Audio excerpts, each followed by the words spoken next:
Hello दोस्तों, मेरा नाम अजय है और मैं मध्य प्रदेश के एक छोटे से शहर का रहने वाला हूं। आज मैं बहुत ही ज्यादा खुश हूं क्योंकि आज मेरे महीनों की तमन्ना पूरी हो गई है।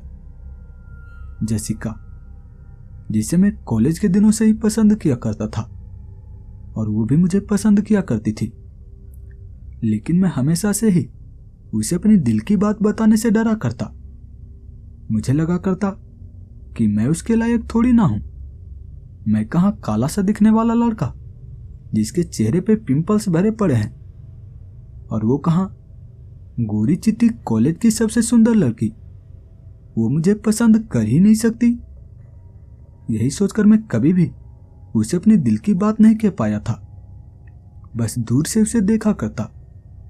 उस कॉलेज के लगभग सभी लड़के जो उसके पीछे पड़े हुए थे, पर पता नहीं जेसिका को मुझ में ऐसा क्या दिखा। उसने कॉलेज के सभी लड़कों के सामने मुझे प्रपोज कर दिया। सच बताऊं तो उस समय मैं एक पल के लिए जैसे जमसा गया था। मेरे दिल की धड़कन तेज हो गई थी। वो होता है ना, जब आप किसी लड़की को एक तरफा पसंद करते हो, उसके बस एक झलक के लिए घंटों रास्ते के किनारे खड़ा होकर उसका इंतजार किया करते हो, और किसी दिन वो लड़की अगर अचानक से ऐसे आपको प्रपोज कर दे तो आपके दिल की धड़कन तेज होना लाजमी होता है। मेरा हाल भी कुछ ऐसा ही था। उसने मुझे सबके सामने प्रपोज किया था और मैं समझ नहीं पा रहा था कि जेसिका सच में मुझे प्रपोज कर रही है या फिर बस मेरे साथ किसी तरह का मजाक कर रही है। मैं डरते डरते उसके हाथ से वो गुलाब का फूल लिया, और तब उसने पूरे कॉलेज के सामने मुझे पहली बार हक किया था। उसके हक करते मैं समझ गया कि वो सच में मुझे पसंद किया करती है। फिर क्या था, हम फोन पे बातें करते और कॉलेज में भी साथ साथ रहा करते। जेसिका, जो क्लासरूम में मेरे बगल में ही बैठा करती थी, और ये देखकर मेरे क्लासरूम के कई लड़के जो हमसे जला करते, उन्हें ये कहने का तो मन बहुत होता कि कालिया को आलिया मिल गया, लेकिन किसी में इतनी हिम्मत नहीं थी कि वो मेरे सामने ऐसा कह सके। भले ही मैं काला हूं, लेकिन मेरी बॉडी अच्छी है। अगर किसी के चेहरे पे मेरा एक भी मुक्का पड़ गया ना, तो सच बता रहा हूं, उसका थोबड़ा बिगड़ सकता था। उस कॉलेज में कई लड़के जो मुझसे कहा करते कि भाई देख, जेसिका तुमसे नहीं बल्कि तुम्हारे पैसों से प्यार किया करती है। तुम्हारे पिताजी बिजनेसमैन हैं, तुम कार से कॉलेज जाया करते हो, इसीलिए वो तुम्हारे ऊपर लट्टू है। तुम देखना, वो लड़की जेसिका तुम्हें एक दिन धोखा देकर तुम्हारे पैसे खर्च करवाकर किसी और से शादी कर लेगी, किसी और के साथ भाग जाएगी।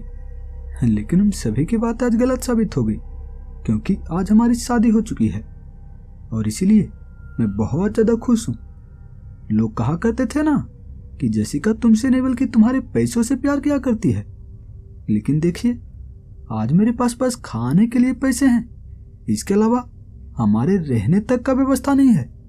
इसके बावजूद भी जेसिका मेरे साथ है, क्योंकि मेरे पिताजी वो नहीं चाहते थे कि मैं किसी ऐसे लड़की से शादी करूं जिसके परिवार का कुछ आता पता ना हो। जेसिका का कोई नहीं है, जैसा कि उसने ही मुझे बताया है। वो तो उसके पिताजी का एक दोस्त था जो उसे यहाँ कॉलेज में पढ़ा रहा था, उसके खर्च उठा रहा था। लेकिन मेरे पिताजी वो मुझे बार बार समझा रहे थे कि तू ऐसे किसी लड़के से शादी नहीं करेगा जिसके खानदान का कुछ अता पता नहीं है। मेरे कई बिजनेसमैन दोस्त हैं, रिश्तेदार हैं, वो मुझसे पूछेंगे तो मैं उन्हें क्या जवाब दूंगा। लेकिन मैं जेसिका से सच्चा प्यार किया करता हूं। मैं किसी भी सूरत में उसे खोना नहीं चाहता था, इसीलिए हम घर वालों को बिना बताए आपस में शादी कर चुके हैं। मेरे अकाउंट में इतने पैसे तो हैं कि मैं 6 महीने तक खाना खा सकता हूं। और रही रहने की बात, तो यहाँ मेरे इस शहर के बगल वाले शहर में मेरा एक अच्छा दोस्त रहता है। मेरी उससे बात हो चुकी है, हम उसी के घर पर रहने वाले हैं। मैं वहाँ कोई जॉब कर लूँगा जब तक कि पिताजी मान नहीं जाते। मैं यहाँ मंदिर के पास खड़ा मेरा वो दोस्त अनिल का इंतजार कर रहा हूँ, पता नहीं वो कब तक आएगा। जेसिका भी खुश है, वो मुझे बार बार कह रही है कि ऐसे घर वालों को बिना बताए हमें शादी करने की क्या जरूरत थी, तुम्हारे पिताजी मान ही जाते। लेकिन मैं उन्हें कैसे समझाऊं कि मेरे पिताजी कितने जिद्दी हैं। अगर वो एक बार ना बोल दिए ना तो वो ना ही रहेगा, वो अपनी बात को कभी नहीं पलटते।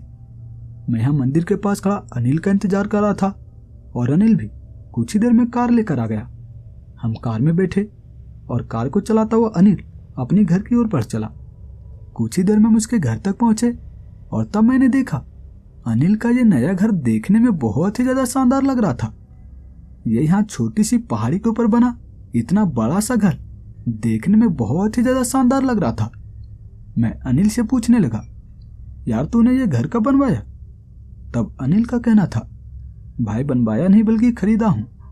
वो आजकल मेरा काम अच्छा चल रहा है ना, जिस कारण मैं ये सब कर पाया हूं। तू बता, तू पार्टी कब दे रहा है शादी का?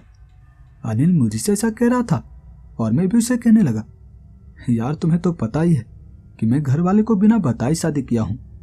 मेरे पास अभी इतने पैसे नहीं हैं कि मैं पार्टी दे सकूं। तब अनिल का कहना था, भाई तू टेंशन मत ले, पार्टी मेरे तरफ से रहेगी। और हाँ, अगर भाभी जी की भी कोई दोस्त हो तो उसे भी बुला लेना। अनिल हंसता हुआ ऐसा कह रहा था और मैं भी उसे कहने लगा, चल ठीक है। फिर हम चलते हुए उसके घर के अंदर पहुंचे और तब मैंने देखा ये घर अंदर से भी बहुत ही ज्यादा आलीशान था। मैं अनिल से पूछने लगा, अनिल तूने ये घर कितने में लिया है? तो उसका कहना था, 1 करोड़ में लिया हूं। उसकी बातें सुन मैं हैरान था। ये घर कम से कम तो 10 करोड़ का होगा और अनिल ने इस घर को बस 1 करोड़ में ही ले लिया था। मैं अनिल से पूछने लगा, भाई तूने इतने सस्ते में इस घर को कैसे खरीदा, कैसे मिला? तो अनिल का कहना था, चलो मैं ये सच्चाई भी तुम्हें बताता हूं, आओ मेरे साथ। फिर वो हमें अपने साथ लेकर उस घर के 2nd फ्लोर पे आ गया और वो एक खिड़की को खोल में बाहर झांकने को कहने लगा। वो मुझसे कहने लगा, बाहर देखो, बाहर देखते ही तुम्हें सब समझ आ जाएगा। मैं भी उस खिड़की से बाहर झांकने लगा। तब मैंने देखा वहां बाहर उसी पहाड़ से लगकर एक शमशान था और उसी शमशान में मैंने देखा कि एक पेड़ के पास कोई आग जलाकर बैठा हुआ था। उसका चेहरा मुझे साफ साफ दिखाई नहीं पड़ रहा था क्योंकि शाम हो चुका था और कुछ ही देर में यहाँ पे पूरी तरह से अंधेरा छा जाता।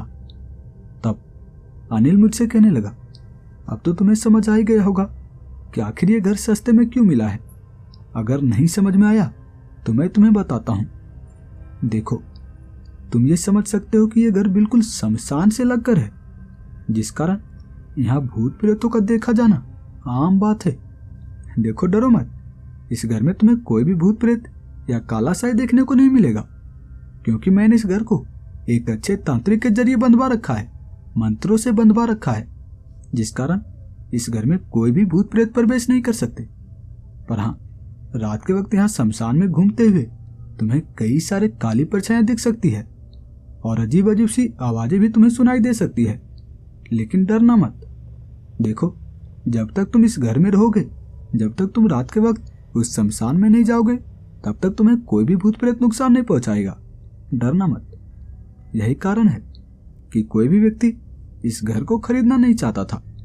मुझे सस्ते कीमत में मिल रहा था, इसीलिए मैंने ये खरीद लिया। खैर, अब रही तुम्हारे यहाँ रहने की बात, तो तुम इस घर में कहीं भी रह सकते हो। इस घर में कई सारे कमरे हैं, तुम्हें जो भी कमरा पसंद आए उसमें तुम दोनों रह सकते हो। इतने बड़े घर में हम बस 3 लोग ही रहने वाले हैं। अनिल मुझसे ऐसा कह रहा था, तब जैसिका भी मुझसे कहने लगी थी, वो वाला कमरा चूज करते हैं ना, जिस कमरे से शमशान घाट साफ साफ दिखता हो। देखो, मुझे इसे डरावने जगह बहुत ज्यादा पसंद है। मैं कब से ही भूतों को देखना चाहती थी, लेकिन मैं आज तक कभी भूतों को देख ही नहीं पाई। हो सकता है उस कमरे की खिड़की से शमशान में मुझे भूत दिख जाए। चलो ना, हम उस कमरे में रहते हैं, वो जो शमशान की ओर बना हुआ है। जेसिका मुझसे ऐसा कह रही थी, तब अनिल भी जेसिका से कहने लगा था, देखिए भाभी जी, वो सब तो ठीक है, लेकिन एक बात का खास ध्यान रखिएगा, वहां शमशान में एक तांत्रिक रहता है। आपको कभी भी उस तांत्रिक को आवाज लगाकर नहीं बुलाना है। चाहे वो तांत्रिक शमशान में कुछ भी करता रहे, आपको आवाज नहीं लगाना है, क्योंकि वो तांत्रिक बहुत ही ज्यादा गुस्से वाला है। वो कभी कभार वहां शमशान में साधना करता रहता है। अगर आपकी आवाज से उसकी साधना भंग हुई, उसका ध्यान भंग हुआ, तो वो आपको श्राप भी दे सकता है। इस बात का खास ध्यान रखिएगा। अनिल जेसिका से ऐसा कह रहा था, तब जेसिका भी हंसते हुए कहने लगी थी, क्या अनिल तुम भी? जब से मैं यहाँ पे आई हूँ तब से देख रही हूँ कि तुम फेंके जा रहे हो। पहले तो तुम कह रहे थे कि हाँ, इस घर के आसपास भूत प्रेत दिखाई पड़ते हैं। अब कह रहे हो कि उस शमशान में एक तांत्रिक रहता है जो मुझे श्राप दे सकता है। ये श्राप बराबर क्या है? देखो, आज के जमाने में ये सब कुछ नहीं होता। पता नहीं तुम ऐसा क्यों कह रहे हो। तुम तो पढ़े लिखे हो, फिर भी ऐसी बातें क्यों कर रहे हो? जैसिका अनिल से ऐसा कह रही थी, तब अनिल भी जैसिका से कहने लगा था, देखिए भाभी जी, मैं भी पहले इन सब बातों पे यकीन नहीं किया करता था, लेकिन मैंने खुद अपनी आंखों से देखा है, तब ऐसी बातों पे यकीन कर पाया हूँ। आपको भी जल्दी यकीन हो जाएगा। आप उस कमरे में रहना चाहती हैं, कोई दिक्कत नहीं है, लेकिन थोड़ा इन बातों पे भी ध्यान रखिएगा। वो कहते हैं ना कि जानबूझकर जहर कभी नहीं खाना चाहिए, इसलिए मैं आपको कह रहा हूँ। तब जैसिका भी कहने लगी थी, अच्छा ठीक है, मैं बाहर आवाज नहीं लगाऊंगी।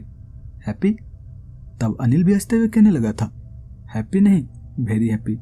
और हाँ, एक खास बात और, यहाँ पे आपको खाना खुद ही बनाना पड़ेगा। पता नहीं क्यों यहाँ पे कोई काम करने वाला आता ही नहीं। लोग इस घर से डरा करते हैं। जब तक कोई काम करने वाला नहीं मिल जाता तब तक आपको खाना खुद ही बनाना पड़ेगा। तब जैसिका भी कहने लगी थी, कोई बात नहीं, मैं बना लूंगी। तब मैं भी जैसिका से कहने लगा, ठीक है, खाना बाद में बना लेना, लेकिन अभी चलो हम कमरे को देख लेते हैं, हमें कौन से कमरे में रहना है। फिर हम चलते हुए वहीं शमशान की ओर वाले एक कमरे में चले गए। उस कमरे की खिड़की से शमशान का नजारा साफ साफ दिखाई पड़ रहा था। हालांकि उस खिड़की को पूरी तरह से ढकने के लिए उस खिड़की पे एक हरे रंग के पर्दे को लगाया गया था। तब जैसिका मुझसे कहने लगी थी, रूम तो बहुत ही अच्छा है, इसमें सभी जरूरत की सामानें भी है, बेड से लेकर सभी जरूरत की सामानें हैं, हम इसी कमरे में रहने वाले हैं। वो इतना बोलकर किचन रूम में चली गई और फिर रात के 8 बजे तक वो खाना बना चुकी थी। हम खाना खाए और फिर अपने अपने कमरे में सोने चले गए। रात बीती और सुबह हो गई। सुबह के वक्त जैसिका मुझसे पूछ रही थी कि आपको शमशान में भूत दिखा? मैं भी उससे कह दिया, अरे यार, शमशान में झांकने का मौका कब मिला। मेरे इस बात को सुनकर वो भी हंसने लगी। हम बहुत ही खुश थे। अनिल हमारे सभी दोस्तों को कॉल कर यहाँ बुला रहा था, क्योंकि आज अनिल की तरफ से पार्टी थी। सभी तैयारियां हो चुकी थी और शाम तक हमारे सभी दोस्त यहाँ आ चुके थे। पार्टी रात के 10 बजे तक चली और फिर सभी अपने अपने घर जा चुके थे। मैं अनिल से कह रहा था, यार तू तो पहले से पार्ट टाइम जॉब किया करता था ना, फिर तुम्हारे पास इतने पैसे कहाँ से आ गए? तू इतना बड़ा घर भी खरीद लिया है और अब ग्रैंड पार्टी भी दे रहा है। तो उसका कहना था कि देखो, मैं एक विदेशी शो के लिए काम करता हूँ। भले मैं पहले छोटे मोटे पार्ट टाइम जॉब किया करता था, लेकिन अभी मैं एक विदेशी हॉरर शो के लिए काम करता हूँ। इस शमशान में तुमने इस बूढ़े तांत्रिक को तो देखा ही होगा, जो कल एक पेड़ के पास आग जलाकर बैठा हुआ मंत्र साधना कर रहा था। उसके पास असल में बहुत ही ज्यादा शक्तियां हैं। मेरे गले में ये ताबीज देख रहे हो ना, ये ताबीज उसी ने मुझे दिया है। इस ताबीज की खासियत यह है कि जब तक ये मेरे गले में है तब तक मुझे कोई भी बुरी शक्तियां नुकसान नहीं पहुंचा सकती। खैर, मैं अब काम की बात बताता हूँ कि मैं काम क्या करता हूँ। मैं अपना कैमरा लेकर रात के वक्त उस शमशान में जाता हूँ, उस तांत्रिक के पास बैठता हूँ और उस तांत्रिक को भूत दिखाने को कहता हूँ। वो तांत्रिक मेरे इस बात पे कभी कभी गुस्सा हो जाता है, लेकिन हमारी काफी अच्छी पहचान बन चुकी है, जिस कारण वो भी भूतों को बुलाता है। वो परछाई जैसे दिखने वाली आकृति वो भूत होते हैं। कई परछाइयां जो काले होते हैं और कई परछाई जो सफेद होते हैं। काली परछाई वो बुरे भूत होते हैं और उनसे मैं थोड़ा सावधान रहना पड़ता है। ऐसे वो तांत्रिक भूत प्रेतों को बुलाते हैं और मैं उन भूत प्रेतों की वीडियो अपने कैमरे से बना लेता हूँ और फिर वो वीडियो मैं एक विदेशी टीवी शो वाले को देता हूँ। इसके बदले मुझे अच्छे खासे पैसे मिल जाते हैं। ऐसा नहीं है कि मैं उस तांत्रिक की मदद नहीं करना चाहता। मैं उसे कई बार पैसे देने की कोशिश किया हूँ, कई बार कपड़े से लेकर खाने पीने की चीजें देने की कोशिश किया हूँ, लेकिन वो तांत्रिक लेता ही नहीं। उसका कहना होता है कि मुझे किसी भी चीज की जरूरत नहीं है। अनिल मुझसे ऐसा कह रहा था और तब मैं भी उसे कहने लगा, क्या सच में वहां पे भूत प्रेत आते हैं? उस शमशान में भूत प्रेत आते हैं? तो उसका कहना था हाँ। तब मैं भी कहने लगा, फिर तो यार मुझे भी अपने साथ लेकर चलना। मैं भी देखना चाहता हूँ कि भूत प्रेत कैसे होते हैं। मैं उस तांत्रिक से मिलना चाहता हूँ। जैसिका भी कह रही थी कि हाँ मुझे भी चलना है, मैं भी तुम्हारे साथ जाना चाहती हूँ, देखना चाहती हूँ कि भूत प्रेत कैसे दिखते हैं। तब अनिल कहने लगा था, देखिए अगर आप लोगों को उस शमशान में जाना है तो मुझे पहले उस तांत्रिक से पूछना पड़ेगा। आपके लिए ऐसे 2 ताबीज बनवा कर लाना पड़ेगा जैसा मेरे गले में है। उसी ताबीज को पहनकर उस शमशान में आप जा सकती हैं, क्योंकि वहां पे भूत प्रेत हैं जो आपको नुकसान पहुंचा सकते हैं।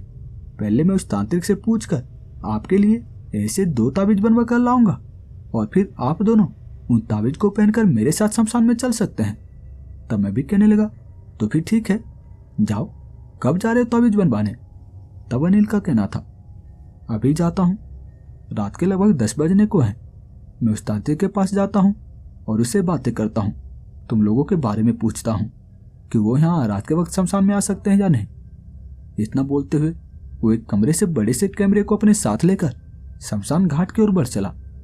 मैं भी अपने कमरे में सोने चला गया। लेकिन आज सोते वक्त हमारे कानों पे बहुत ही अजीब अजीब सी आवाजें पड़ रही थी। ऐसा लग रहा था कि यहाँ आसपास कई सारे इंसान हैं जो रो रहे हैं। उनके रोने की आवाजें, कभी कभी किसी के गुर्राने की आवाजें हमारे कानों पे पड़ रही थी। जैसिका काफी ज्यादा डरी हुई थी।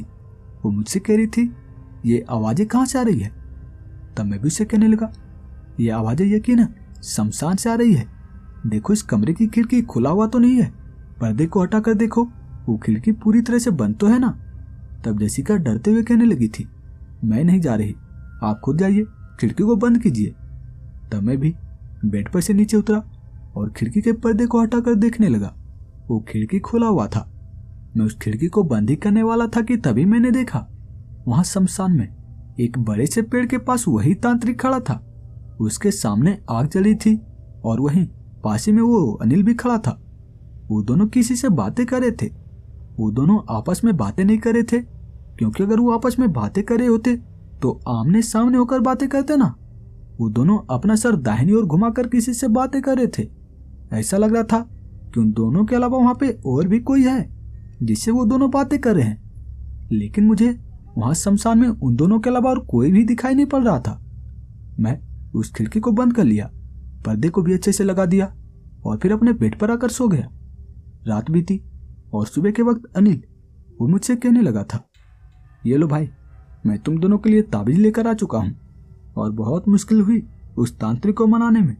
पहले तो तांत्रिक मना कर रहा था तुम दोनों को रात के वक्त यहाँ शमशान में आने से, लेकिन बहुत मनाने के बाद वो तांत्रिक भी मान गया। चलना, आज रात के वक्त तुम दोनों भी शमशान में चलना, मेरी भी कुछ मदद हो जाएगी।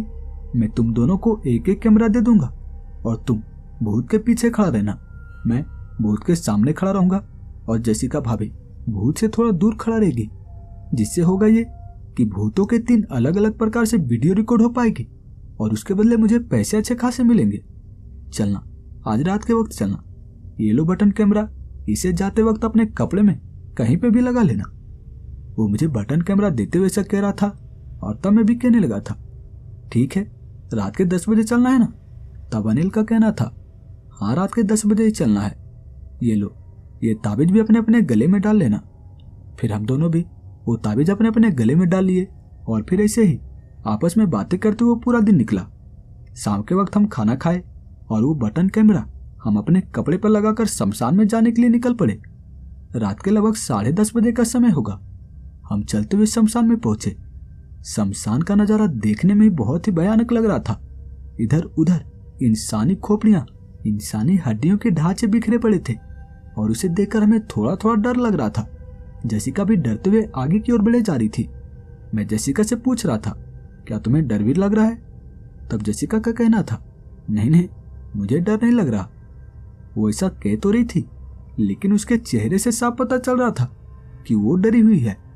हम चलते हुए उसी बड़े से बरगद के पेड़ के पास पहुंचे जो शमशान के बिल्कुल बीचों बीच था। उसी पेड़ के नीचे कोई काले कपड़े में व्यक्ति बैठा हुआ था। उसे देखते मैं पहचान गया कि यही वो तांत्रिक है। वो तांत्रिक वहां सामने जल रही आग में कुछ डाल रहा था, कुछ मंत्रों को भी बुदबुदाया जा रहा था। और तब अनिल हमारी ओर इशारा करते हुए कहने लगा कि हमें शांत रहना है, हमें बिल्कुल चुप रहना है। मैं भी चुपचाप वहीं पे खड़ा रहा। वो तांत्रिक बाबा कुछ देर तक वहां आग में कुछ डालते रहे, मंत्रों को बुदबुदाते रहे। और कुछ देर के बाद वो हमारी ओर देख कहने लगे, अच्छा तो तुम ही वो दोनों हो जिसके बारे में कल अनिल मुझसे बातें कर रहा था। तब अनिल भी कहने लगा था, हाँ बाबा यही वो दोनों हैं, इन्हें भी भूत देखने का बहुत ज्यादा शौक है। अब अनिल के इस बात को सुनकर वो बाबा थोड़ा सा गुस्सा हो गए थे। वो अनिल पे अपनी आंखें बड़ी बड़ी करते हुए कहने लगे थे, लेकिन तुम तो कल कह रहे थे कि ये दोनों बस मुझसे मिलना चाहते हैं, और आज कह रहे हो कि ये दोनों भूत देखना चाहते हैं। भूतों को यहाँ पे बुलाना क्या कोई मजाक है? भूतों को दिखाना क्या कोई मजाक है? देखो इससे मेरी सिद्धियां नष्ट हो सकती है। मैं बिना मतलब के ही भूतों को यहाँ नहीं बुलाने वाला। वो बाबा ऐसा कह रहे थे, तब मैं भी उस बाबा से कहने लगा था, बाबा बस एक बार हमें भूत दिखा दीजिए, बस हम एक बार भूतों को देखना चाहते हैं। तब वो बाबा गुस्सा करते हुए कहने लगे थे, मैंने एक बार कह दिया ना कि भूतों को मैं नहीं बुलाऊंगा, मतलब नहीं बुलाऊंगा। जाओ, तुम घर में रहते हो ना, उस पहाड़ के ऊपर बने घर में रहते हो ना, जाओ अपने घर जाओ। वो बाबा से कह रहे थे और मैं बार बार उस बाबा के सामने जिद किए जा रहा था।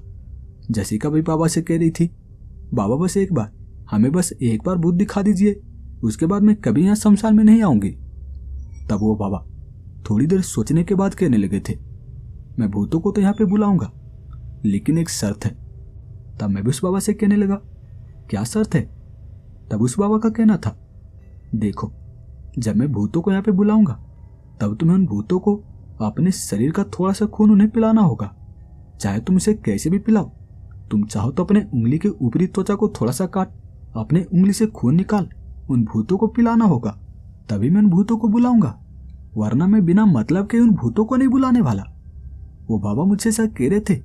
तब मैं भी उस बाबा से कहने लगा था, क्या मुझे अपने शरीर का खून उन भूतों को पिलाना होगा? तब उस बाबा का कहना था, हाँ मैंने एक बार तो कह दिया है, अब कितनी बार बोलूं? तब मैं भी कहने लगा, नहीं, मुझे भूत नहीं देखना, मैं अपने शरीर का खून भूतों को नहीं पिलाने वाला। तब जसिका मुझसे कहने लगी थी, यार अजय मान जाओ, देखो मैं भूतों को देखना चाहती हूँ, मेरे लिए तुम इतना नहीं कर सकते? बस थोड़ा से तो खून अपने शरीर का तुम्हें उन भूतों को पिलाना है। जसिका मुझसे ऐसा कह रही थी और मैं उस पर गुस्सा करते हुए कहने लगा था, यार तुम्हारा दिमाग खराब हो गया है, मैं अपने शरीर का खून भूतों को पिलाऊं? जसिका बार बार मुझसे जिद किए जा रही थी। वो कह रही थी, बस थोड़ा से तो खून पिलाना है, क्या हो जाएगा? वो बार बार जिद किए जा रही थी और तब मैं भी मान गया। मैं उस तांत्रिक बाबा से कहने लगा, अच्छा ठीक है, बुलाइए भूतों को, मैं उन्हें अपने शरीर का थोड़ा सा खून पिलाने के लिए तैयार हूं। तब वो बाबा मेरे उंगली को कसकर पकड़ लिए और वो मेरे उंगली पे एक कट का निशान बना दिए थे, जिससे थोड़ा थोड़ा खून मेरे उंगली से बाहर आने लगा था। मैं समझ नहीं पाया कि उनके हाथ में क्या था, क्या कोई ब्लेड था या फिर कोई तेजधार हथियार था, जिससे उन्होंने मेरे उंगली पे एक कट के निशान बना दिए। मेरे उंगली से खून लगातार बाहर निकले जा रहे थे और वो बाबा अपनी आंखों को बंद कर कुछ मंत्रों को बुदबुदाने लगे थे। वहां अनिल भी मेरे पास ही खड़ा था और तब मैंने देखा कि शमशान का नजारा देखते ही देखते बदलना शुरू हो गया था। ऐसा लगने लगा था कि यहाँ पूरे शमशान में जैसे धुंध सा छाना शुरू हो गया है। यहाँ पूरे शमशान में कोहरा सा छाना शुरू हो गया था। मैं दूर तक उस शमशान का नजारा देख नहीं पा रहा था। वहीं उसी पेड़ के पास अचानक से कई सारे मोमबत्तियां जलने लगे थे। ऐसा लग रहा था कि जैसे इस पेड़ के पास पहले से ही मोमबत्ती लगाया गया हो और ये मोमबत्ती अचानक से जलने लगा हो। ये देखकर मैं बहुत ही ज्यादा हैरान था। यहाँ पेड़ के पास पहले से तो मोमबत्तियां लगी हुई नहीं थी, अचानक से यहाँ जमीन पे मोमबत्तियां कहां से आ गई? मैं उस मोमबत्ती को देख रहा था और तभी मेरे कानों पे किसी के गुर्राने की आवाज पड़ने लगी। यह आवाज बहुत ही भारी सी थी और तब मैं अपने सर को उठाकर तांत्रिक बाबा की ओर देखा। वहां उसी तांत्रिक के पास में दो परछाइयां खड़ी थी। एक परछाई सफेद रंग का था और दूसरी परछाई काले रंग का। वो तांत्रिक बाबा मेरी ओर देखते हुए कहने लगे थे, अपनी उंगली को दबाओ, अपने उंगली से निकलते हुए खून को यहाँ जमीन पे गिराओ। वो बाबा मुझे ऐसा कह रहे थे और तब मैं भी डरता हुआ अपने उंगली को दबाने लगा। मेरे उंगली से टपक टपक कर खून जमीन पे गिर रहा था और वो काला परछाई मेरी ओर लगातार घूरे जा रहा था। वो अपनी आंखें मेरी उंगली पे गड़ाए हुए था और फिर देखते ही देखते वो काला परछाई उड़ता हुआ मेरे पास आया और मेरी उंगलियों को चाटने लगा था। मेरी उंगली से लगातार खून निकल रहे थे और वो भूत, वो काला परछाई मेरे खून को चाट रहा था। तब वो तांत्रिक बाबा कहने लगा, देख लिए, भूत देखना चाहते थे ना, देख लो कैसे दिखते हैं भूत। मैं उसे देखकर काफी ज्यादा डरा हुआ था। वो काला भूत मेरे उंगली को चाट रहा था। वो सफेद परछाई वो अपने ही जगह पे खड़ा था। शायद वो अच्छा भूत था और ये काला परछाई बुरा भूत था। अनिल भी आज बहुत ही ज्यादा डरा हुआ था। वो अपने मुंह को खोल रखा था और इधर जसिका भी डर के मारे कपकपा रही थी। तब वो बाबा फिर से अपनी आंखें बंद कर कुछ मंत्रों को बुदबुदाने लगे और फिर देखते ही देखते वो भूत हमारे सामने से गायब हो गया। वो सफेद परछाई भी गायब हो चुका था और वो काली परछाई भी गायब हो चुका था। तब जाकर हमारे जान में जान आई थी। वो बाबा मुझसे कहने लगा था, देख लिए ना भूत कैसे दिखते हैं, अब जाओ अपने घर जाओ, रात के लगभग 12 बजने को हैं। यहाँ शमशान में रुकना तुम्हारे लिए खतरे से खाली नहीं है। वो मुझे, खासकर मुझे ऐसा कह रहे थे और मैं हैरान था। मैं उस बाबा से कह रहा था, मेरे गले में ये ताबीज है ना, वो भूत मुझे नुकसान नहीं पहुंचा सकते। तब वो बाबा मुस्कुराते हुए कहने लगे थे, जरा फिर से चेक करना तुम्हारे गले में ताबीज का है। तब मैं अपने हाथ से गले को चेक करने लगा, लेकिन मेरे गले से वो ताबीज गायब था। वो बाबा अपने एक हाथ को बढ़ाते हुए मुझे कहने लगे, ये लो ताबीज। और तब मैंने देखा मेरे गले का वो ताबीज उनके हाथ में था। मैं समझ नहीं पा रहा था ये ताबीज मेरे गले से इनके पास कैसे चला गया, कब और कैसे इन्होंने मेरे गले से वो ताबीज निकाल लिया। तब वो बाबा मुस्कुराते हुए कहने लगे थे, वैसे ही निकाला जैसे तुम्हारे कपड़े पर से मैंने वो बटन कैमरा निकाल लिया। जरा चेक करना तुम्हारे कपड़े पे वो बटन कैमरा है क्या। वो बाबा ऐसा कह रहे थे। तब मैं भी देखने लगा था। सच में हमारे कपड़े पे वो जो बटन कैमरा लगा हुआ था वो गायब था और मैं समझ नहीं पा रहा था कि आखिर इन्होंने ऐसा किया कब। तब वो तांत्रिक बाबा कहने लगे थे, सम्मोहन, सम्मोहन शक्ति का नाम सुना है। सम्मोहन के जरिए मैंने तुम लोगों के कपड़े पर से वो बटन कैमरा निकाला और तुम्हारे गले से वो ताबीज भी निकाला। अगर तुम्हारे गले से ताबीज नहीं निकालता तो भूत तुम्हारे शरीर से निकलता हुआ खून कैसे पी पाता। अब उनकी बातें सुन मैं और भी ज्यादा हैरान था, क्योंकि वो मेरे पूछने से पहले ही मेरे सभी सवालों के जवाब देते जा रहे थे। बस मैं अपने मन में सोच रहा था और वो उन सवालों के जवाब दे रहे थे। मैं ये सोच ही रहा था कि तभी वो बाबा फिर से कहने लगे थे, क्योंकि मैं किसी के भी मन को पढ़ सकता हूँ, मेरे पास ऐसी सिद्धियां हैं। जाओ अपने घर जाओ, रात काफी ज्यादा हो चुकी है। वो बाबा ऐसा कह रहे थे। तब अनिल उस बाबा के पैर को पकड़ कहने लगा था, बाबा मुझे वो कैमरा दे दीजिए ना, देखिए मैं उन भूतों के वीडियो के वजह से कुछ पैसे कमा पाता हूँ, कृपा कर मुझे वो कैमरा दे दीजिए। अब अनिल के इस बात को सुनकर वो बाबा भी मुस्कुराते हुए अनिल से कहने लगे थे, ये लो कैमरा, लेकिन हाँ ऐसे झूठ बोलकर कभी भी मुझे भूत दिखाने को मत कहना। अगर तुम्हें वीडियो बनाना होगा तो तुम मुझे बता देना, सामने से बता देना कि मैं वीडियो बनाना चाहता हूँ, भूतों को बुलाइए, तब मैं बुला दूंगा। वो बाबा ऐसा कह रहे थे। तब अनिल भी माफी मांगने लगा था। फिर हम चलते हुए उस शमशान से बाहर निकल आए और उसी बड़े से घर में आ गए। हम अपने कमरे में जाकर सो गए, लेकिन आज मुझे नींद ही नहीं आ रही थी। रात के लगभग 1 बज चुके थे। जसिका जो मेरे बगल में लेटी हुई थी वो सो रही थी, लेकिन मुझे नींद ही नहीं आ रही थी। पता नहीं मुझे क्या हो गया था।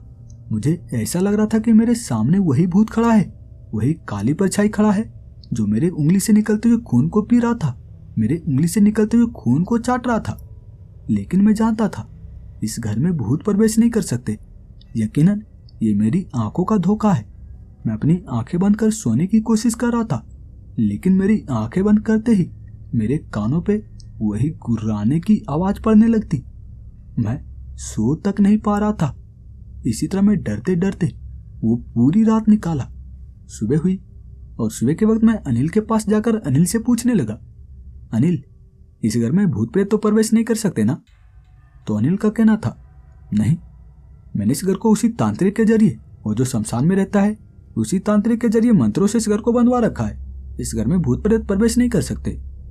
मैं भी कह रहा था, लेकिन यार मुझे रात के वक्त ऐसा क्यों लग रहा था कि मेरे पास वही भूत है, वही काली परछाई खड़ा है जो मेरे उंगली से निकलते हुए खून को चाट रहा था।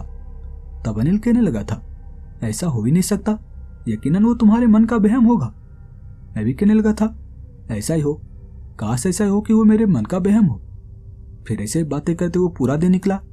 लेकिन आज दिन के वक्त भी मुझे कभी कभी ऐसा लगता कि मुझसे कुछ ही दूरी पर वो काली परछाई खड़ा है और वो लगातार मेरी ओर घूरे जा रहा है। शाम हो चुकी थी और हम खाना खा चुके थे। जैसिका मुझसे कह रही थी, चलिए अब हम अपने कमरे में सोने चलते हैं। लेकिन मैं आज फिर उस तांत्रिक बाबा के पास जाना चाहता था, उससे मिलना चाहता था, उसे बताना चाहता था कि मुझे वो काली परछाई बार बार दिखाई पड़ रही है। मैं जेसिका से कह दिया कि मैं शमशान से होकर आता हूँ। जेसिका भी कहने लगी थी, ठीक है जाइए, आज मैं नहीं जाने वाली। फिर मैं चलता हुआ शमशान में पहुंचा और वहीं उसी बड़े से बरगद के पेड़ के नीचे वो तांत्रिक बाबा बैठे आग जलाकर कोई साधना कर रहे थे। मैं भी उसके पास जाकर बैठ गया। वो तांत्रिक बाबा अपनी आंखों को बंद कर कुछ देर तक मंत्रों को बुदबुदाते रहे और फिर कुछ देर बाद अपनी आंखें खोलते हुए मुझसे कहने लगे, आज क्यों आए हो, बताओ। तब मैं भी उस बाबा से कहने लगा, बाबा वो भूत मुझे बार बार दिखाई पड़ रहे हैं, क्या ये मेरे मन का वहम है या फिर सच में वो भूत मेरे आसपास है। तब वो बाबा कहने लगे थे, नहीं नहीं, वो भूत तुम्हारे आसपास नहीं हो सकता, वो तुम्हारे मन का वहम है। मैंने उस घर को मंत्रों से बांध रखा है, उस घर में भूत प्रवेश नहीं कर सकते, तुम्हारे मन का वहम है। अगर और कुछ कहना चाहते हो तो बताओ। वो बाबा मुझसे ऐसा कह रहे थे और तब मैं भी बाबा से कहने लगा था, बाबा सच बताओ ना, तो मैं आपसे कुछ मांगना चाहता हूँ, क्या आप मुझे दे सकते हो। मैं ऐसा बाबा से कह रहा था और तब बाबा भी मुस्कुराते हुए कहने लगे थे, बताओ, अगर मेरे बस का रहेगा तो मैं तुम्हें जरूर दूंगा। तब मैं भी बाबा से कहने लगा, बाबा क्या आप अपनी तरह मुझे भी शक्तियां दे सकते हो, किसी के भी मन को पढ़ने की शक्तियां, किसी के भी बारे में जानने की शक्तियां। तब वो बाबा मुस्कुराते हुए कहने लगे थे, बच्चा तुम्हें क्या लगता है मैंने इन शक्तियों को बस एक दिन में प्राप्त किया है। नहीं, सैकड़ों साल गुजर गए मुझे इन शक्तियों को प्राप्त करने में। तुम्हें पता है मेरी उम्र कितनी है? 500 साल। पूरे 500 सालों से मैं जिंदा हूं। वो बाबा मुझसे ऐसा कह रहे थे और तब मैं भी बाबा से कहने लगा था, कैसी बातें कर रहे हो बाबा, किसी इंसान की उम्र 500 साल कैसे हो सकती है। इंसान की उम्र ज्यादा से ज्यादा 100 साल होती है, उससे ज्यादा कोई भी इंसान जिंदा रह ही नहीं सकता। तब बाबा कहने लगे थे, तो मैं कब कह रहा हूं कि ये शरीर मेरा है। ये जो तुम शरीर देख रहे हो ये मेरा शरीर नहीं है, बल्कि मैं अब तक कई शरीर को चेंज कर चुका हूं। लगभग 5 से 6 शरीर को मैं बदल चुका हूं। ये मेरा शरीर नहीं है। वो बाबा मुझसे ऐसा कह रहे थे और मैं कुछ समझ नहीं पा रहा था। मैं बाबा से कहने लगा, लेकिन बाबा भला कोई इंसान अपने शरीर को कैसे बदल सकता है। तब बाबा का कहना था, परकाया प्रवेश के जरिए। परकाया प्रवेश एक ऐसी क्रिया है जिसके जरिए इंसान अपनी आत्मा को किसी और के शरीर में डाल सकता है और उसकी आत्मा अपने शरीर में डाल सकता है। मतलब तुम ये समझ सकते हो कि आत्मा का शरीर के साथ अदला बदली, तुम अपनी आत्मा किसी और के शरीर में डाल दो और उसकी आत्मा तुम्हारे शरीर में घुस जाएगी। वो बाबा ऐसा कह रहे थे और मैं उनकी बातें सुनकर बहुत ही ज्यादा हैरान था। मैं बाबा से कहने लगा, फिर तो बाबा वो इंसान कभी मर ही नहीं सकता जिसके पास ये शक्ति होगी।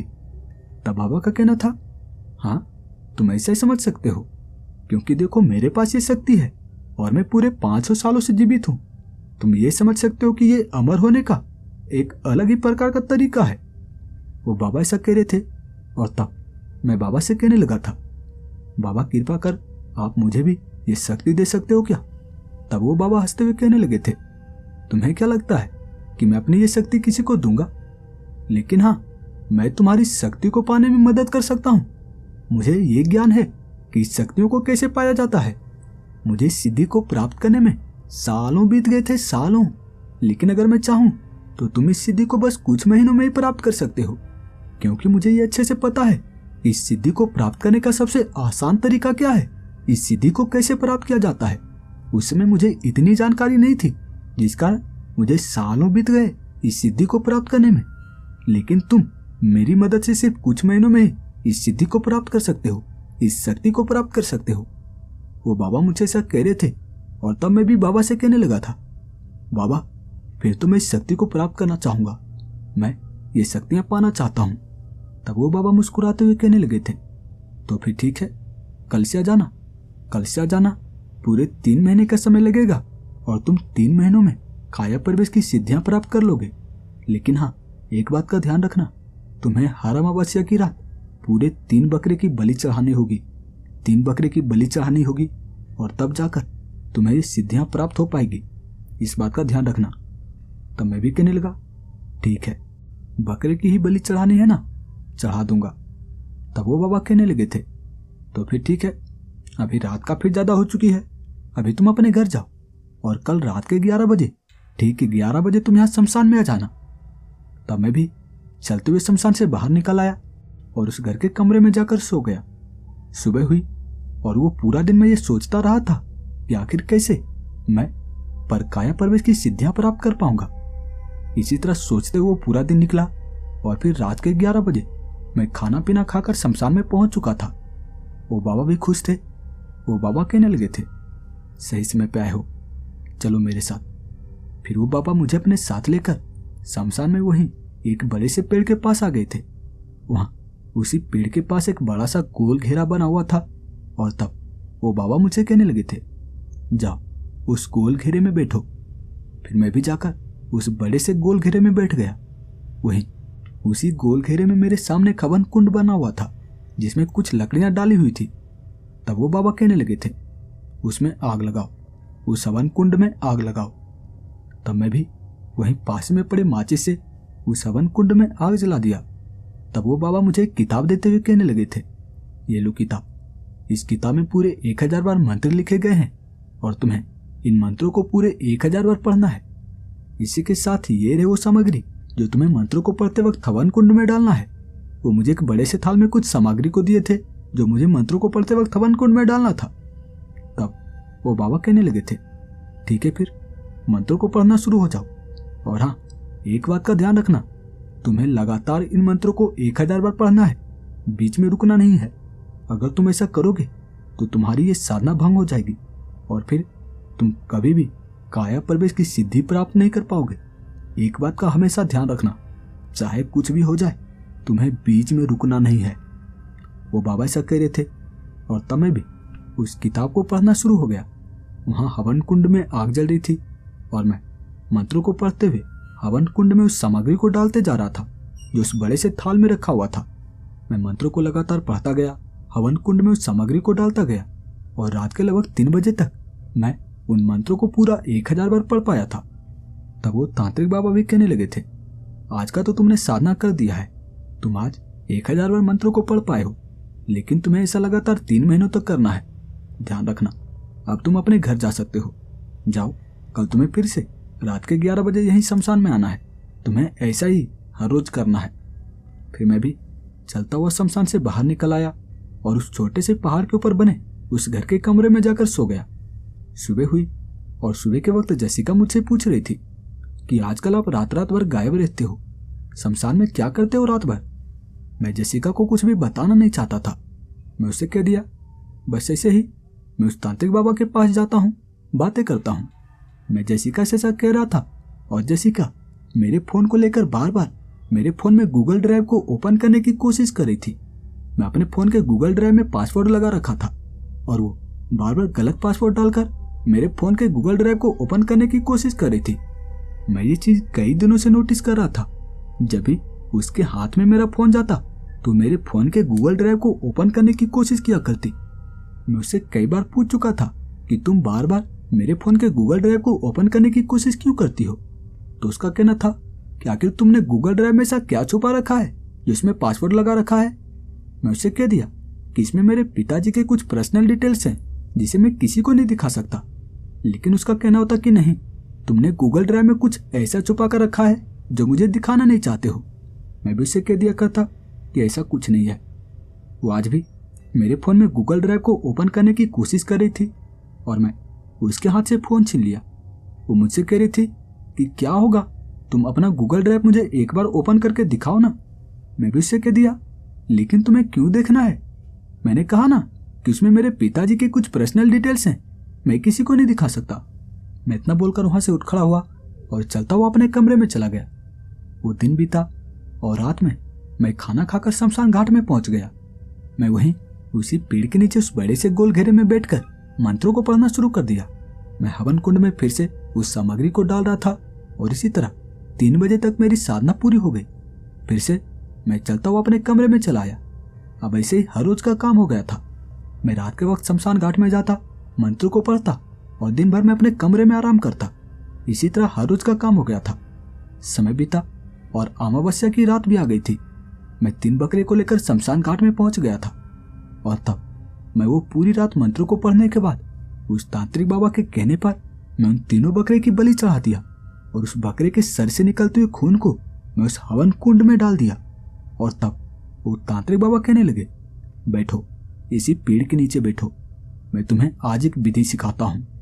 तुम्हें सबसे पहले तो ये सीखना होगा कि तुम्हें अपने शरीर से आत्मा को अलग कैसे करना है, तुम्हें अपने शरीर से आत्मा को बाहर कैसे निकालना है।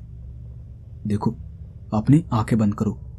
मैं भी अपनी आंखें बंद कर लिया और तब वो बाबा मुझसे कहने लगे, अपने दिमाग को बिल्कुल शांत रखना और इस मंत्र को अपने मन में बोलना।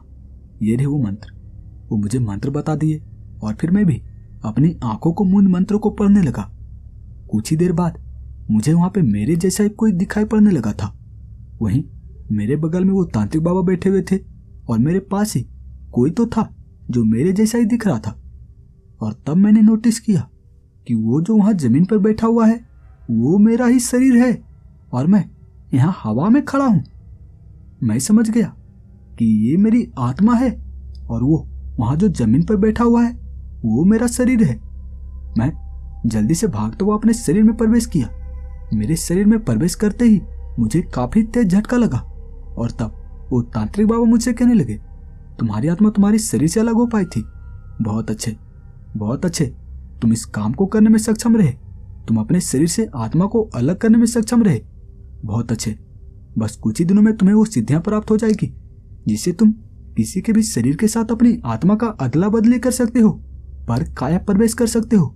बहुत अच्छे, जाओ अभी अपने घर जाओ। फिर मैं भी चलता हुआ अपने कमरे में चला आया और ऐसे ही समय बीता। मैं हर रोज शमशान में जाकर वो साधना किया करता, मंत्रों को पढ़ा करता और ऐसे ही समय बीतता चला गया। वो 2 अमावस्या की रात भी निकल गई और मैं उन दोनों अमावस्या की रात 3-3 बकरे की बलि चढ़ाया था। इसी तरह समय बीता और मेरे 3 महीने पूरे हो चुके हैं। वो तांत्रिक बाबा आज बहुत ही ज्यादा खुश हैं। वो मुझसे कह रहे हैं, बहुत अच्छे, तुम्हें वो सिद्धियां प्राप्त हो चुकी है। मैं साफ साफ देख पा रहा हूं तुम्हारे शरीर में जलते हुए उस खास तरह की अग्नि को। ये अग्नि वही है, तुम्हें परकाया प्रवेश करने की शक्ति प्राप्त हो चुकी है। बैठो, जमीन पे बैठो, मैं तुम्हें वो विधि बताता हूँ। फिर मैं भी जमीन पे बैठ गया और तब वो तांत्रिक बाबा कहने लगे, देखो, अगर तुम्हें कभी भी किसी के शरीर में अपनी आत्मा को प्रवेश करना है, किसी के शरीर के साथ अपनी आत्मा की अदला बदली करना है, तो तुम्हें सबसे पहले उसकी आंखों में झांकना है और ये रहे वो खास तरह के मंत्र। इस खास तरह के मंत्र अपने मन में बुदबुदाना है। ऐसा करते ही तुम्हारी आत्मा उसके शरीर में प्रवेश कर जाएगी और उसकी आत्मा तुम्हारे शरीर में प्रवेश कर जाएगी। वो मेरे पीठ को थपथपाते हुए कहने लगे थे, आज मैं बहुत ही ज्यादा खुश हूं क्योंकि आज मेरा नया साथी मिल गया है, क्योंकि मैं कई सालों से अकेला ही यहाँ शमशान में भटक रहा था। अब तुम मेरे साथ हमेशा हमेशा के लिए रहोगे। जाओ अभी तुम अपने घर जाओ और हाँ, जब कभी भी तुम्हें ऐसा लगे कि तुम्हें अपने शरीर को चेंज करना है तो तुम कभी भी संकोच मत करना। बस एक झटके में उसकी आंखों में देखना और मंत्रों को बुदबुदाना। बस एक झटके में ही तुम्हारे शरीर की अदला बदली हो जाएगी। जाओ अपने घर जाओ। फिर मैं भी चलता हुआ अपने उसी कमरे में आ गया और आज मैं बहुत ही ज्यादा खुश था। वहां उस कमरे में पूरी तरह से अंधेरा था। मैं उस कमरे की लाइट जलाया और तब मैंने देखा कि वहां मेरे बेड पर जसिका सोई हुई नहीं थी। मैं ये देखकर हैरान था, जसिका इतनी रात गई कहाँ जा सकती है?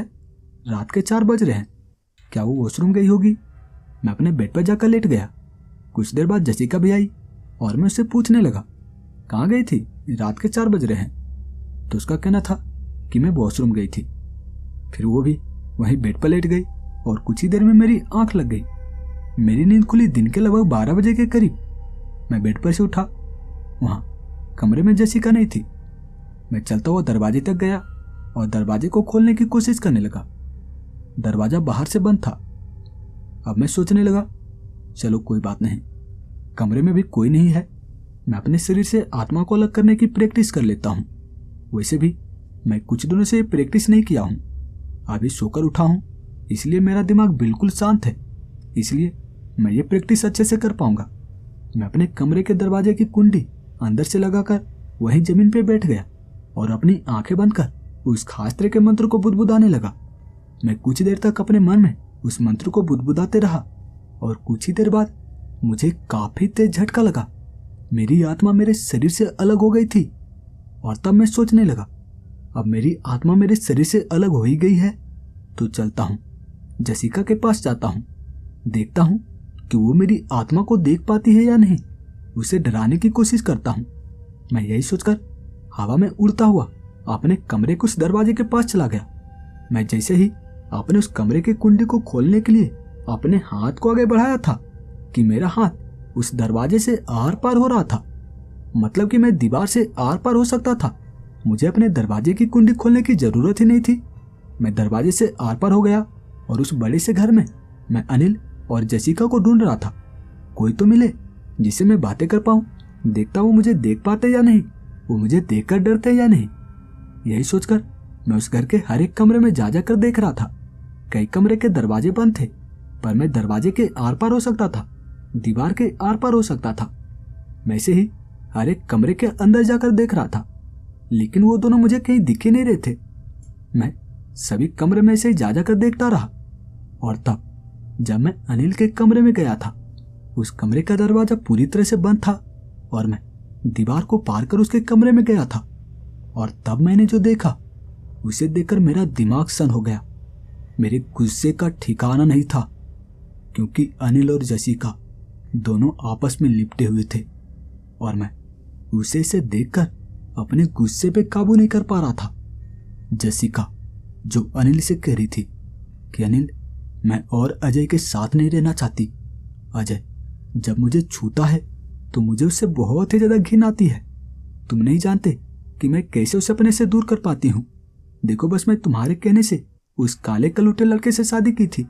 तुम तो कह रहे थे कि मैं जल्द ही अपना काम निपटा कर अजय को जान से मार डालूंगा, और अब तुम इतनी देर कर रहे हो। देखो, मैं एक भी पल अजय के साथ नहीं रहना चाहती। तब अनिल जेसिका से कहने लगा था, देखो डार्लिंग, बस कुछ दिन रुक जाओ। उससे बस एक बार उसके फोन के गूगल ड्राइव का पासवर्ड मिल जाए, बस उसके पिताजी की डिटेल्स, पर्सनल डिटेल्स मेरे हाथ लग जाए, उसके बाद मैं उसे जान से मार डालूंगा, उसे टपका डालूंगा और फिर उसके पिताजी के सारे पैसे मेरे होंगे। अनिल जेसिका से ऐसा कह रहा था और उसकी बातें सुन मैं सब समझ चुका था कि जेसिका कौन है और जेसिका ने मुझसे शादी क्यों किया था। ये दोनों की परफेक्ट प्लान थी मेरे पिताजी की संपत्ति को हड़पने के लिए। लेकिन मेरे पिताजी मुझे अपने घर में न रख के बहुत अच्छा काम किए थे। हो सकता था कि ये दोनों मिलकर मेरे पिताजी को जान से मार डालते, उसके बाद मेरे पिताजी की सारी प्रॉपर्टी मेरे नाम हो जाती और फिर ये लोग मुझे भी जान से मार डालते और फिर मेरी प्रॉपर्टी मेरी पत्नी जेसिका के नाम पे हो जाती। लेकिन ऐसा नहीं हुआ। आखिर मेरे पिताजी भी एक बिजनेसमैन है, वो फ्री में एक भी फूटी कौड़ी किसी को देते ही नहीं, और ये लोग मेरे पिताजी की संपत्ति को हड़पने चले थे। मैं ये सोच रहा था कि तभी जेसिका अनिल से कहने लगी थी, देखो अनिल, मैं इतने समय में अच्छे से जान चुकी हूँ कि अजय अपने पिताजी की पर्सनल डिटेल्स किसी को भी नहीं देने वाला, अपने गूगल ड्राइव की पासवर्ड किसी को भी नहीं बताने वाला। देखो, अगर तुम्हें उसके पिताजी की पर्सनल डिटेल्स, अगर तुम्हें उसके पिताजी की अकाउंट की डिटेल्स चाहिए तो तुम्हें अजय से गोलियों की नोक पे लेना पड़ेगा। तुम उसे बंदूक से डराओ, हो सकता है कि वो डर के मारे अपने पिताजी की सारी जानकारी, अपने पिताजी की सारी पर्सनल डिटेल्स, अकाउंट की डिटेल्स हमें दे दे, और अगर नहीं दिया तो हम उसे जान से मार डालेंगे। जेसिका अनिल से ऐसा कह रही थी और तब अनिल भी थोड़ी देर के लिए चुप हो गया था। वो थोड़ी देर सोचने के बाद कहने लगा, तो फिर देरी क्यों, शुभ काम में देरी क्यों, चलो अभी इस काम को अंजाम देते हैं। वो इतना बोलकर अपने उस कमरे के दरवाजे को खोलने लगा था और मैं भी दीवार को पार करता हुआ अपने उस कमरे में आ गया। मैं अपने शरीर में प्रवेश किया और मैं अपने दरवाजे की कुंडी को खोल चुका था। मैं बेड पर बैठ चुका था। मैं इंतजार कर रहा था अनिल का इस कमरे में आने का। कुछ ही देर बाद अनिल और जेसिका भी मेरे कमरे में आ चुका था और वो मुझे कहने लगा, भाई तो अपने गूगल ड्राइव का पासवर्ड बताना। वो मुझसे बहुत ही प्यार से बातें कर रहा था और मैं उसकी सारी सच्चाई जान चुका था। मैं उससे कहने लगा, देख भाई, मैं किसी को भी अपने गूगल ड्राइव का पासवर्ड नहीं बताने वाला। मेरे इस बात को सुनकर अनिल बहुत ही ज्यादा गुस्सा हो गया था और तब अनिल के एक इशारा करने पे जसिका मेरे कनपट्टी पे गन को सटा चुकी थी और वो मुझे चिल्लाते हुए कहने लगी, देखो सीधे सीधे तुम अपने पिताजी की एटीएम डिटेल्स बताओ, अपने पिताजी की अकाउंट डिटेल्स बताओ, वरना अभी कभी मैं तुम्हारे सर में 6 की 6 गोलियां दाग दूंगी। तुम्हें क्या लगता है मैंने तुमसे शादी क्यों की थी? इसीलिए की थी कि मैं तुम्हारे संपत्ति को हड़प पाऊं, लेकिन तुम्हारे पिताजी तो बहुत ही ज्यादा तेज निकले। खैर अभी चुपचाप तुम अपने पिताजी की सारी पर्सनल डिटेल्स बताओ, अकाउंट की डिटेल्स बताओ, वरना मैं अभी कभी तुम्हें जान से मार डालूंगी। जसिका मुझसे ऐसा कह रही थी और मैं अनिल की ओर देखता हुआ मुस्कुराते हुए जसिका से कहने लगा था, मारना है तो मार दो, लेकिन मैं अपने पिताजी की डिटेल्स तुम लोगों को कभी भी नहीं देने वाला। मेरे इस बात को सुनकर जसिका बहुत ही ज्यादा गुस्सा हो गई थी। वो मेरी कनपट्टी पे गन को सटाए आंखें बड़ी बड़ी कर मेरी ओर लगातार घूरे जा रही थी और तब अनिल हंसते हुए कहने लगा था, कोई बात नहीं, तुम्हें अपने पिताजी की डिटेल्स नहीं बताना है, अकाउंट डिटेल्स नहीं बताना है, तो फिर जाओ, यहाँ क्या कर रहे हो, नरक की यात्रा करो। वो मेरी ओर अपनी आंखें बड़ी बड़ी कर मेरी ओर घूरते हुए ऐसा कह रहा था और तब जसिका अपने हाथ में वो जो गन पकड़ रखी थी उसकी ट्रिगर को दबाती। उसकी गोलियां मेरे सर में लगी थी और वो लगातार 6 के 6 गोलियां मेरे सर में दागती चली गई। मेरा शरीर वहीं जमीन पे गिर चुका था और तब जसिका अनिल से कहने लगी, इसकी तो मौत हो चुकी है, अब इसका क्या करना है? देखो अगर पुलिस से बचना है तो हमें इसकी लाश को ठिकाने लगाना होगा। चलो हम इसकी लाश को शमशान में दफना कराते हैं। जसिका अनिल से ऐसा कह रही थी। तब अनिल भी थोड़ी देर सोचने के बाद कहने लगा था, ठीक है चलो हम इसकी लाश को शमशान में दफना देते हैं। फिर अनिल और जसिका मेरी लाश को लेकर उसी शमशान में आ गया था और उस शमशान में एक बड़ा सा खड्डा खोद मेरी लाश को उसी खड्डे में दफना दिया। उसे ऐसा करते हुए उस तांत्रिक बाबा ने देख लिया था और वो तांत्रिक बाबा मुस्कुरा रहे थे। फिर अनिल और जसिका मेरी लाश को दफना कर यहीं पहाड़ी के ऊपर बने इस घर में चलाए थे और फिर वो दोनों आपस में रंगरेलियां मनाने लगे। समय बीता, लेकिन पता नहीं क्यों कुछ दिनों से जसिका को ऐसा लगने लगा था कि अनिल का बर्ताव जैसे बदला बदला सा रहता है। ये भी बिल्कुल अजय के जैसा ही हरकतें किया करता है। वो ये बात अनिल से कई बार कह चुकी थी और अनिल जसिका को बार बार समझाते हुए कहता, देखो मेरी जान, तुम शायद अजय के बारे में कुछ ज्यादा ही सोचा करती हो, इसीलिए तुम्हें ऐसा लगा करता है। मेरी हरकतें बिल्कुल ठीक है। लेकिन जसिका जैसे अब अनिल से चिढ़ने सी लगी थी, वो अनिल से दूर दूर रहने लगी थी। और फिर एक दिन अनिल जसिका को डिनर के बहाने एक 5 स्टार होटल में लेकर गया और उसने ऑर्डर में एक बड़े से केक को मंगवाया। उस केक के ऊपर लिखा हुआ था परफेक्ट मर्डर।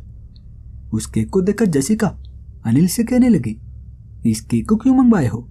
क्या हम यहाँ 5 स्टार होटल में केक खाने आए हैं? तब अनिल भी जसिका से कहने लगा, हाँ आज हम यहाँ 5 स्टार होटल में केक खाने वाले हैं। तब जसिका भी अनिल से कहने लगी थी, तो फिर ठीक है, चाकू दो।